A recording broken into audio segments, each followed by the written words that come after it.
आइए आपको सीधे लिए चलते हैं छत्तीसगढ़ के बेमेतरा, जहां पर मुख्यमंत्री सीएम भूपेश बघेल अपना उद्बोधन दे रहे हैं। कबीर के वाणी आज भी समाज में सत्ता के संघर्ष में जिन दुष्प्रभाव पड़ा थे समाज में, बोला यदि दूर करना है तो कबीर के रास्ता में ही चल के दूर किए जा सकते। आज भी सत्ता पाए बार हम हिंदू मुसलमान सिख ईसाई लड़ाक बैठे, लेकिन ये कबीर के रास्ता है, संत महात्मा मन के रास्ता है, जिन खाई घाव पैदा करते तिल मिटाए काम करते। और यही सब संत महात्मा मन के जिनवाणी है हमारे संविधान में, और संविधान के व्यवस्था के तहत सब जन सत्ता के माध्यम से सबके सेवा होना चाहिए।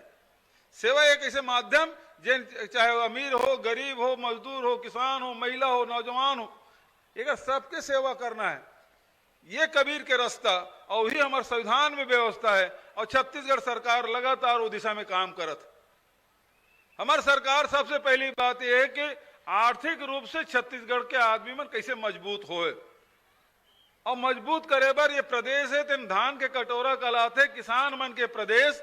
तो सबसे पहले किसान मन के आर्थिक इसी से सुधारे काम करें, आर्थिक रूप से मजबूत बनाए काम करें। नहीं तो समय री से कि एक समय कहा है कि किसान कर्ज में पैदा होते और कर्जे में मर जाते, लेकिन आज छत्तीसगढ़ में वो स्थिति नहीं है।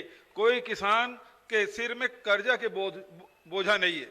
कर्जा उतारे काम पहले करें ना, और उत्पादन की कीमत देख काम लोग दोबारा करें, चाहे वो धान बोए, चाहे वो गन्ना बोए, चाहे मक्का बोए, चाहे कोदो बोए, कुटकी बोए, रागी बोए, वो सब के समर्थन मूल्य आज पूरा देश में सबसे ज्यादा यदि धान की कीमत मिला तो छत्तीसगढ़ में मिला था, सबसे ज्यादा गन्ना की कीमत कम हुई तो छत्तीसगढ़ में।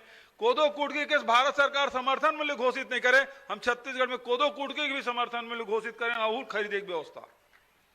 तो ये प्रकार से सबसे पहले हमारे अन्नदाता मन है तेला मजबूत करे काम हमारे छत्तीसगढ़ सरकार करी। दूसरा अर्थव्यवस्था सुधारे काम जिन मजदूर मन बर है, भूमि श्रमिक न्याय योजना हम लागू करें कि जेकर के 1 डिसमिल भी खेती की जमीन नहीं है वो 7,000 रुपये सालाना देना। यूं हिंदुस्तान में कोनो जगह ये योजना लागू नहीं है। और तीसरा गायक नाम से बहुत राजनीति हो साहब, आप सब जाना था और हम सब भोगे भी हैं। पूरा देश में कतेक लड़ाई झगड़ा मार पीट खून खराबा भी होए, लेकिन गौ माता की सेवा नहीं होती से हम तो गोबर खरीद के भी गौ माता से, भाई गौ माता चारा खावावे तब तो गोबर मिलेगा, तो गोबरेल खरीदे शुरू करवाएं, गोधन न्याय योजना शुरू करें और ओकर माध्यम से जहां लोगन के अर्थव्यवस्था सुधारे काम करें, गौ माता की भी सेवा करें। आज वर्मी कंपोस्ट बना था, खेत में डाला था, तो धरती माता के अभी छत्तीसगढ़ मातारी का हम पूजा करें, तो धरती माता की भी सेवा करे काम हमारे छत्तीसगढ़ सरकार करत। तो लोगन के जीवन स्तर ऊपर उठाए के काम, चाहे किसान हो, चाहे गौपालक हो, चाहे मजदूर हो, ओकर आर्थिक इसी से सुधारना चाहिए। दूसरा काम शिक्षा के क्षेत्र में भी लगातार हमार काम चलत है। अब तो हमारे साल जतका भी स्कूल है वो हमारे विद्या के मंदिर कहलाते, जीर्ण शीर्ण नहीं होना चाहिए। अभी 17 तारीख के 4 साल हमारे सरकार के पूरा हुई, 1,000 करोड़ रुपया दे हो ताकि जतका स्कूल मन है तेकर अतिरिक्त कमरा बने, जीर्ण शीर्ण है तेनो सुधरे, और रंग रोगन होना चाहिए। अब तो गोबर के पेंट भी बना था, कई जगह हमारे प्रदेश में शुरू हुए साहब, गोबर के प्राकृतिक पेंट। कुमारप्पा स्वामी जी से गांधी जी के बहुत बड़े समर्थक, ओकर नाम से एक फाउंडेशन बने जयपुर में, कुमारप्पा स्वामी के फाउंडेशन।